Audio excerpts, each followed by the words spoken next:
तो ये थी योगी के बुलडोजर एक्शन की आज की रिपोर्ट। मेघालय, नागालैंड और त्रिपुरा में विधानसभा चुनाव के साथ ही देश के 5 राज्यों की 6 विधानसभा सीटों पर उपचुनाव भी हुए थे। इनमें से महाराष्ट्र में बीजेपी को झटका लगा है। यहां बीजेपी ने अपनी ट्रेडिशनल सीट, परंपरागत सीट को खो दिया है। बीजेपी को हराने के बाद महाविकास आघाड़ी के खेमे में जश्न का माहौल है।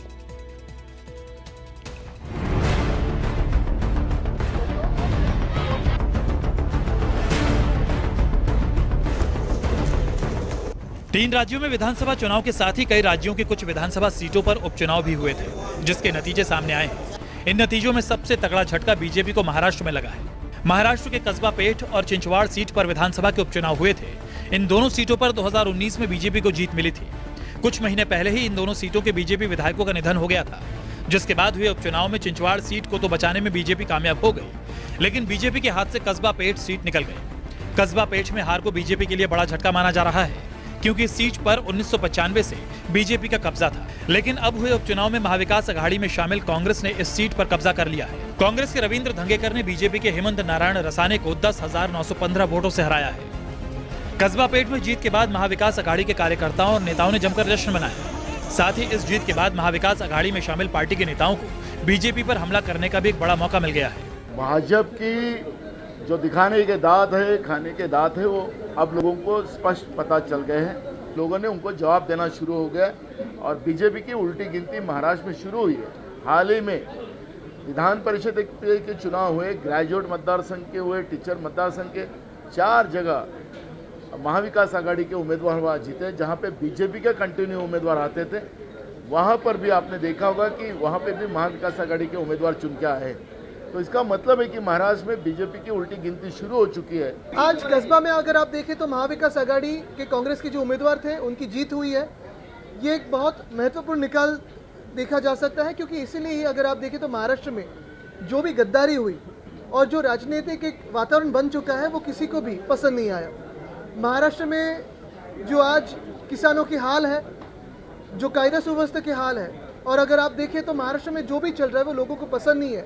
जनता देख रही है और जनता वैसे ही मतदान कर रही है। बीजेपी ने उसके ऊपर विचार किया होगा, उनको समझ में आया होगा कि सबसे उनका बेस्ट कैंडिडेट जो भी रास्ते हैं वो उनका सबसे बेस्ट कैंडिडेट है, और उनका बेस्ट कैंडिडेट देने के बावजूद भी उनका पराभव हुआ है। ये सबसे बड़ी बात है। हालांकि चिंचवाड़ सीट पर बीजेपी को जीत तो मिली, लेकिन काफी मुश्किल से। दरअसल चिंचवाड़ सीट पर हुए उपचुनाव में बीजेपी की ओर से दिवंगत विधायक लक्ष्मण जाधव की पत्नी अश्विनी जाधव उम्मीदवार थी। वहीं महाविकास आघाड़ी के कोटे से ये सीट एनसीपी के खाते में गई थी और नाना काटे उम्मीदवार बनाए गए थे, जबकि शिवसेना उद्धव गुट के राहुल कलाटे बगावत करके निर्दलीय मैदान में उतरे थे। बीजेपी उम्मीदवार को 1,01,949 वोट मिले, जबकि एनसीपी प्रत्याशी को 80,902 लोगों ने वोट किया था।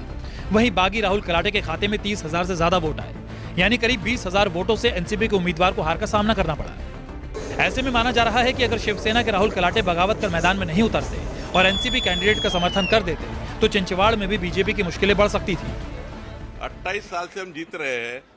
जब 28 साल से कांग्रेस हार रही, राष्ट्रवादी हार रही, तब किला उनका उद्भस्त नहीं हुआ था। ये वो चुनाव में क्या क्या परिस्थिति बनी है उसके ऊपर डिपेंड होता है।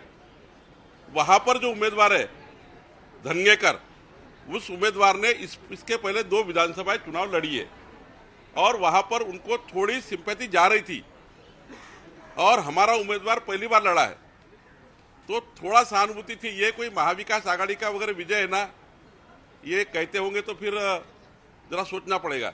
पुणे के कस्बा विधानसभा सीट पर करीब 32 साल बाद भारतीय जनता पार्टी के उम्मीदवार की हार हुई है। उप मुख्यमंत्री देवेंद्र फडणवीस ने यहां पर नया तरीका अपनाते हुए नए उम्मीदवार को चुनावी मैदान में उतारा था, और उनकी यही चाल उनके लिए खतरा साबित हुई और वहां पर भारतीय जनता पार्टी चुनाव हारी। कस्बा में एकनाथ शिंदे मंत्रिमंडल के दर्जनों मंत्री इस उपचुनाव में उतरे थे और जीत के लिए प्रयास कर रहे थे, लेकिन आखिरकार रविंद्र धंगेकर नामक कांग्रेस के उम्मीदवार ने सबको धूल चटा दी। 1 महीने पहले ही विधान परिषद चुनाव में भारतीय जनता पार्टी को झटका लगा था। अब सत्ता में रहते भारतीय जनता पार्टी के लिए ये दूसरा बड़ा झटका माना जा रहा है।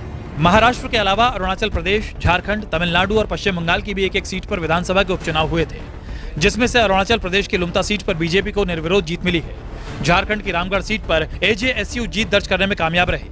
तमिलनाडु की इरोड पूर्वी सीट पर कांग्रेस उम्मीदवार को जीत मिली। इसके अलावा पश्चिम बंगाल की सगर दिघी सीट पर कांग्रेस ने जीत दर्ज की है। यानी 5 राज्यों की 6 सीटों पर हुए उपचुनाव में बीजेपी और उसके गठबंधन को 3, जबकि कांग्रेस गठबंधन को भी 3 सीटें मिली है। मुंबई से विनोद जगदाले के साथ ब्यूरो रिपोर्ट, न्यूज़ 24।